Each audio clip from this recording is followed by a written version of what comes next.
back to the channel Ghostbake SuperCoach for our round 6 preview and trade plans.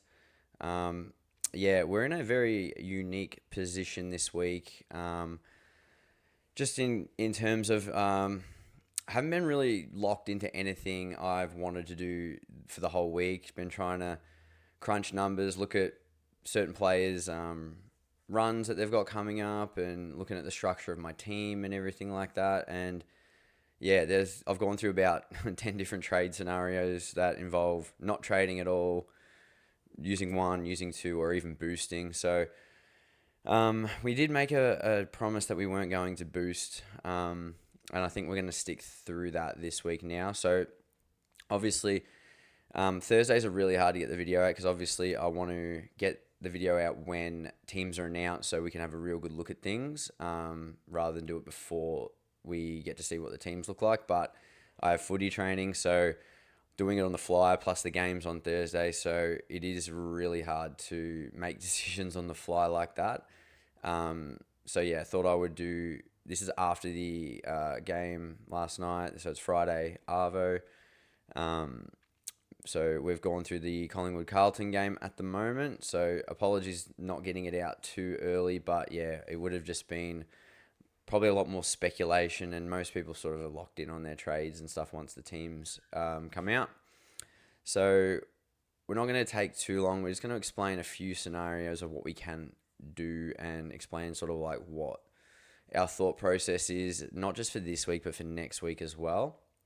So obviously last night, chucked the VC on Nicky Dakes for his 100th game and, delivered. It was on like 79, I think, at three-quarter time, and then just, went nuts in that last quarter and got it to a big 140. So with the VC, you take that every day of the week, and there's no stress for your captain right now. So, yeah, definitely if you did that, you take that any day of the week. I've talked shit about Dan Houston all week, just because obviously we weren't sure what we were going to do, and if it was going to be a two trade situation or a boost, he was going to be that boost player that I'm happy with my structure to sort of use the rookies that are in the back line because they've actually been really good, and I could have even swung a Grill or a Blamires back there to be there as well, so even more options for that backline role. I even flirted with throwing ZZ back there as a loop option, and then Steen to the ruck, but that would mean I'd have to get a new forward, and I haven't been keen on the forwards. It was like I've said in my videos before, it's been the last line that I want to upgrade, but just given how good the defensive and mid rookies have been on field options, like Murdoch's back this week, so he could his lowest scores are 90 at the moment, so we'll see what he can do. Maybe get some midfield minutes with Dev Rob out, so that'll definitely be a watch to see how he goes and where he plays. So other than the forwards of I want to be trading in top liners. Don't want to be going to like these mid prices or speculative ones that could be around the mark. It's just I'd rather not take that risk and just get in blokes. Like I said last week, I got Ash and Callahan in. The week before that was Bont and Gorn. They're just solid top line options. Yeah, spent up a little bit, but you get what you pay for type of thing. So, but we did hold Houston. Like I said, it was just really difficult to do it on the fly. If I had seen that Perez was named, I could have even just gone Houston to Perez with all that cash and look to get 2 forward upgrades in, or a mid and a forward, and get a bit more balance in the side. So, but we held him. Saw the score at quarter time. He was on like 20 something. I was like, okay, like he's definitely started well. Half time was on 30, and I'm like, this fucking idiot again. He's gonna ruin it. Should have followed my gut and got rid of him. I think he was on like 50 maybe at three-quarter time, around that 50 mark, and I was just like, oh, just get to a 70 and I'll deal with you.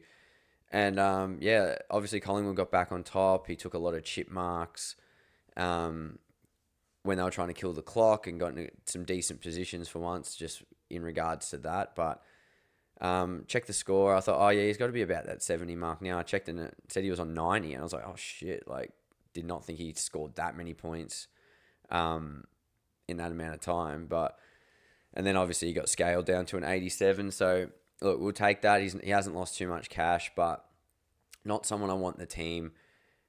If he should have gotten a big like 110 or something this week against Carlton especially, and he's got the Bombers next week, so he could easily do that. But I think next week he's got to go. I'm sick of him in my team. He's not that pick that we wanted or thought that he could be. I know there's bigger issues, but he's just one of those players I hate in my team. So, but yeah, next week, possibly we'll look at that. Could get him up to like a Whitfield. The reason we did look at defenders coming in, like I said, the backline rookies are just looking too good at the moment. So do want Whitfield in, but then also if I brought him in this week, even for Nando's, and could have swapped like a Sarong to the mid and used him, and then got another defender if I wanted.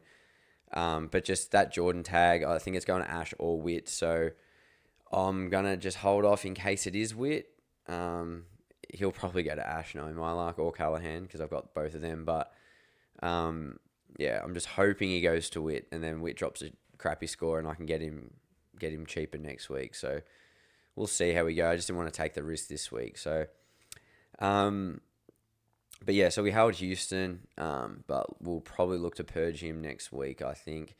So we're in an interesting position, because if I left the team the way it is now, right now, my only real issues, I've got Nando's, who's not playing, obviously. So we loop Jagger. So are we happy taking Jagger's 64 and keeping Nando there? We could just chuck Nando on the bench and risk it with Grill anyway, as an option, and hold Nando's and hope he comes good. I just think I've lost the faith. This was the game I wanted to see against the Bombers, at home, how he does with everyone back in the side. Rao, Track, Humphrey, Miller, all these guys, and see how he went. And if he could get a 120 to 130, I was going to be happy to hold.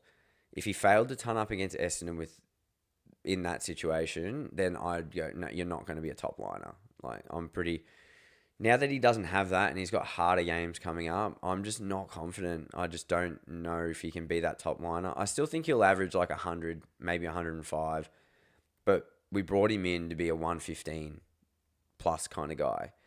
Like Bon is, Butters is, Dacos is, Callahan is. Sarong's a bit up and down too. He's sort of in the same boat as Anderson, but obviously Sarong's price has stayed around the same. He's been 560 to 70 the whole time, whereas we paid 620 or something for Nando's, 615, and he's already lost 75, 80k. I know the great man DR says you don't like to lock in a loss, but this is a good excuse to get rid of him, and I don't think he's coming back next week. I'd be shocked if he only misses 1 week with his surgery for his appendix. You're a midfielder, you're going to cop knocks to it. I think you need probably 2 at least before you're back out. And then once he is playing against these harder teams, there's tags coming, and I think the tag just goes for him every time. I don't see them tagging anybody else, so I think this just might be the right opportunity to boot him out now. And yeah, see how we go. So, and in that case, I could just field Grill in his spot if I need. So not really a massive issue, but yeah, thinking he might be the one to go. ZZ's the one. If he's been named on the extended bench, look, we don't think he's going to play. So if he doesn't play, we'll chuck him on and he'll be our loop, and then it frees us up to get rid of Nando's and Dev Rob. Right now, if we keep Dev Rob, not only do we have the loop, so if ZZ plays, we have to, if we want the loop to get Dacos' VC, we have to keep Anderson or Robertson. We have to keep one of them. In that case, I'd still look to keep Robertson. Obviously, Nando's has more potential as a top liner, and Robertson's out for the year. But Robertson sitting there will also give me big Oscar Steen 72 as well. So we're in a bit of a weird position, because if we were to trade this week, with Flynn Perez named and a bit of DPP swing, I would probably do Dev Rob out and Nando's out. We'll probably get, it was either going to be Track or Zach Bailey. I think I'd just, for cash reasons, just go Zach Bailey.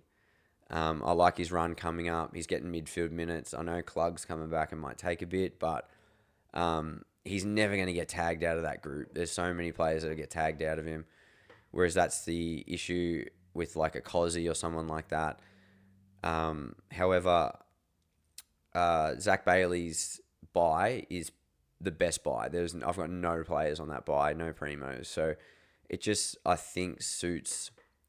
And his break even's only like 66, so he can probably drop a 70, 80 here and there, but I think all the forwards do. That's why I really didn't want to touch the forwards. But that's what I mean. If we sit on our hands this week, or just even go Nando's to Bailey and leave Bailey in the midfield for this week, we can leave the forward line because, look, Lombard's got a good matchup against Essendon.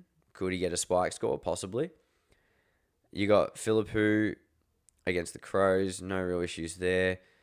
Cook, wingers usually do really well against the Saints, so he could do really well. You got Marshall, who's been pretty much confirmed to play defence. So do we just sit on our hands and save the trades? The only issue with that is if we do that with Nando's, we're sort of committed to holding. And we only have like 15K in our bank. So yeah, this is the hard part. So if I was to trade, I'd be doing Rob out, Nando's out, get Zach Bailey and a Flynn Perez in. That'll give us 200K in the bank. And then if we wanted to boost next week, you could do your Jagger or someone like that, a fattened rookie. Jagger or Cook, I think, will be the most fattened rookies at that stage. And you could go down to an Angus Anderson from the Pies, who looked pretty decent again last night, and the number one downgrade option for next week because there's not many.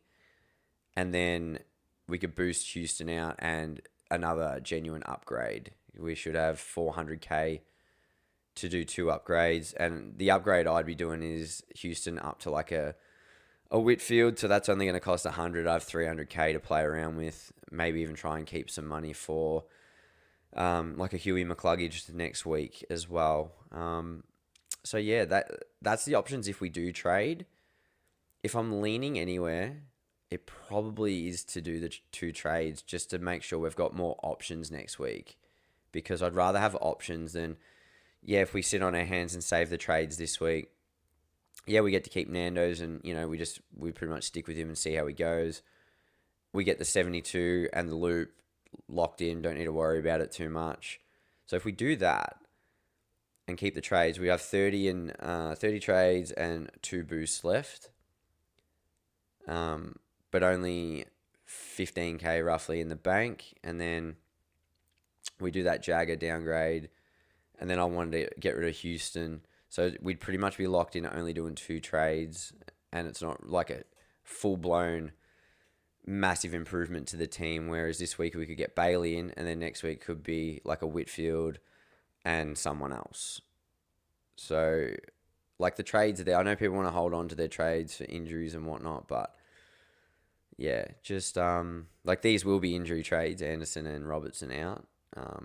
It's just like the boosting of Houston. Like, I guess most people will be happy to hold for now, but there's so many rookies like Sarong, Farrow, Jakes, Lindsay, Grill, Jack Carroll just had a spike. Murdoch's back too. That makes things even more interesting. So I think these guys are all pretty fieldable and can score. At the moment, we're just going to go with, obviously we've got our primos in our back line. We're going to go with Sarong and Farrow at the moment just because, and this could change if we get a Perez because we'd have to swing someone into the midfield, which would probably be Sarong. So that way, it'd be like Farrow, Jakes. Then on the bench, it'd be Lindsay and Perez. So yeah, we could do something like that if we get Perez in. Otherwise, I think Jakes at GMHBA, it's not the best ground for rebounding sort of defenders, halfbackers, and stuff like that, or he plays a bit of wing as well. So I just think first week back after being managed, I think Sarong and Farrow are just more like Sarong, especially with more of a senior body, looks like he'd be able to score a bit more. Farrow, I think, will if Essendon are going to keep chip, that'll be good too. But Lindsay could do all right against the Dockers as well. So there's a lot of options that we've got. And like I said, in midfield, I think Bill Myers is probably the most solid. I think he won't really drop anything less than a 60, especially against the Tigers. It's the more mature bodies that are doing it. Grill looks good, but I think I'd rather Murdoch. Yeah, I think I'd rather Murdoch and see how he goes, especially if he gets those midfield minutes. But Grill, I think he's pretty safe for a 60 as well. So, like I said, lots of options that we've got. It's just committing to the trades and being smart with our plan. I just want to make sure. I think I will lean towards those two trades. Nando's out, Robertson out. But if ZZ's named, then we'll rethink and maybe just do Nando's out and we'll take Steen and use Dev Rob as the loop. But look, we did look at a lot of options. You can see by the thumbnail, it took a while to break down the forwards that we want. So the reason we're not going Cozzy is I've got 4 players on his buy already with I think it's Gawn, Flanders, can't remember who else was on it. Bond, I think maybe if the Dogs have it. Yeah, Bond. I've got like 4 players on that buy. So if I do it, I'm happy to have a 5th, but I don't want Cozzy to be that 5th. I'd be looking at a Naz or a Holmes. I think are probably the best ones to have for that buy.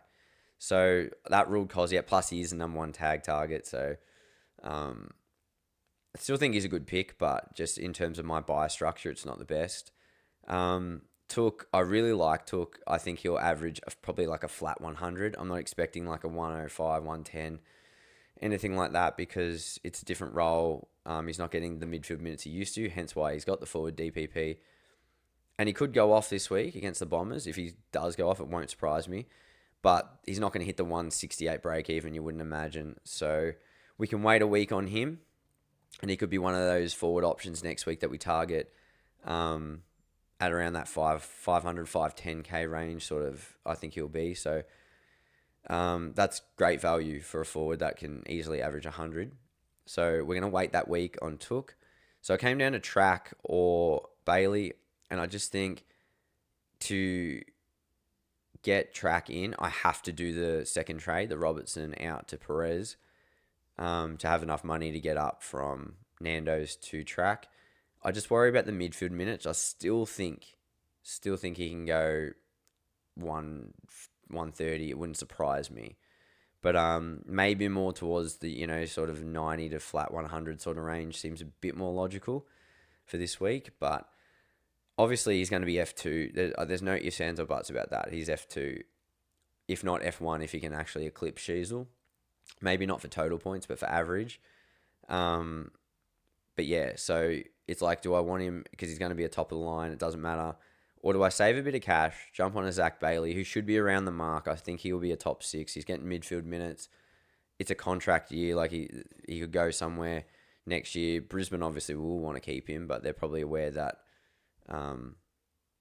that they won't keep him. He'll probably go somewhere else. But he'll have big offers thrown at him. So I think he needs to play out of his skin every week to get the best deal possible. And the other thing is that buy structure. My first buy, the round 12 buy, isn't actually that bad, especially if I get rid of Nando's. I think I only have like 2 or 3 players on it, which is Butters, Sheasel, and I think that's it. Because by then, McAndrews, Blamires, and all that, they should be gone. So that buy is not too bad. So I could go Track. Which also leaves the gate open for Took as well next week or the week after, whatever. But yeah, that's sort of like what we're looking at. We did look at mid options. We just ruled that out just because the forward line is my weakest line. I think this is time to sort of strengthen that as best we can. So we had a look at, obviously, the main ones we're looking at, Clug in a few weeks, but had a look at, obviously, Baz and Holmes. Baz is just too expensive, 670 or whatever he is now. I definitely prefer Baz over Holmes, but that's just personal wise. I have personal bias. I'm just not a big fan of Max Holmes. I don't know why. But he's a solid pick and a solid player, so I don't mind having him in my team if he's going to score. The way he's been scoring is just over the 600k mark, so same thing applies with getting track. I'd have to use that second trade if I wanted to get him. Heaney, this is the week you get him if you want. I think he'll come down. He's not going to get 150s, 190s, so when they're out of his system, he'll come down. He's got a really good buy as well, so just holding off picking him at the moment as well, but definitely a target. And then like the next sort of rung, you could go the LDU route. I just think like he was the better starting pick. And if you pick him now, you're picking him at like 70, 80k, something like that, more than what other people got him at. So I kind of look at that as a bit yuck, which is what stopped me from trading in Jack Watkins a couple of weeks ago. Because I was like, oh, people got him for 99. I don't want to spend like 150 or 160 on him. So, and that worked out pretty well now that he's been dropped. But yeah, so looking at that, I sort of like wanted to go through the next couple of rungs, and I'm actually a little bit tempted. We'll see how we go. But as an like maybe that last option is a Timmy Taranto. He's got a really good buy, same as like McCluggage and the Sydney players. Like they're not on the same buy, but they've got good buys. And yeah, like he's just doing well. I think his floor is pretty high. Like he had his lowest score in the weekend, which was like 96, I think. And he has that odd occasion to get those massive things. And realistically, no one's going to tag a player from Richmond. And Taranto's not that damaging where you need to tag him. He's just that bull that sort of gets in and gets the ball out, and gets those like 110s, 115s and stuff like that. So I actually don't mind that pick. I think he'll drop a little bit. So if we're going to look at him as a potential mid option, but yeah, look, we'd obviously, you want one of Holmes or Baz, and you probably want a Heaney, you want a McCluggage, given the value he's going to present. And then it's sort of like you can throw a blanket over a fair few blokes. Like, you know, you got LDU up there, and players like that. So had a look at those. More focusing on the ones that are more definite for now, and Taranto sort of be a last like look at, see if he's still in form around that time and a decent price. That might be one we look at. But yeah, we've ruled out a midfield option this week, and just trying to look at that forward line. So, but the more I'm talking about this, which is why I love making these videos, the more I'm thinking of pulling the trigger, especially if ZZ's playing on those two trades. Bank the 200k cash, try and get rookie rule out right, and then next week we use a boost, get our 3, get your Anderson in, and then your 2 upgrades, and I'll be feeling a lot more excited. This week's trades, I'm just not excited about. I'm not keen on. I'm like, it's a bit of whatever, especially since we held Houston. He did enough for us, though, I will admit. So, but definitely not someone I want to keep. If we do the 2 trades, we'll be down 28, and then 3 will put us 25.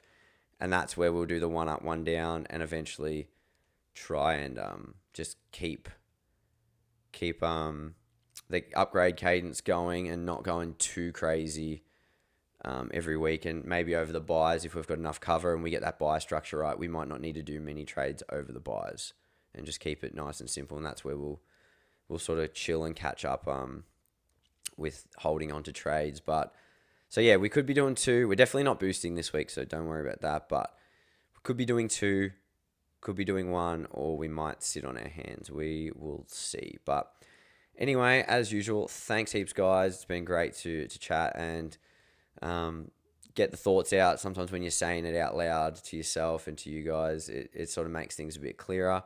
But yeah, very unique position. I didn't expect Steen to score as high as he did, especially after last week's 28. Jaggers 64. He's probably at trade out range now next week. And yeah, so just doing these moves and just trying to improve the team as best we can. Praying for no more fucking injuries, for the love of God. Just fucking get through a week without absolute needing injuries to happen, because it's so bad. But yeah, that'll do us for today. Good luck with your trades. Hope you are happy with what you've chosen, and I hope they turn out for you. And yeah, we'll obviously see how we go with our round review. So good luck to everyone's teams. Good luck to your players. Hopefully you score well, and you'll hear how we did next week. So good luck, guys, and we'll catch you in the next one. See you guys.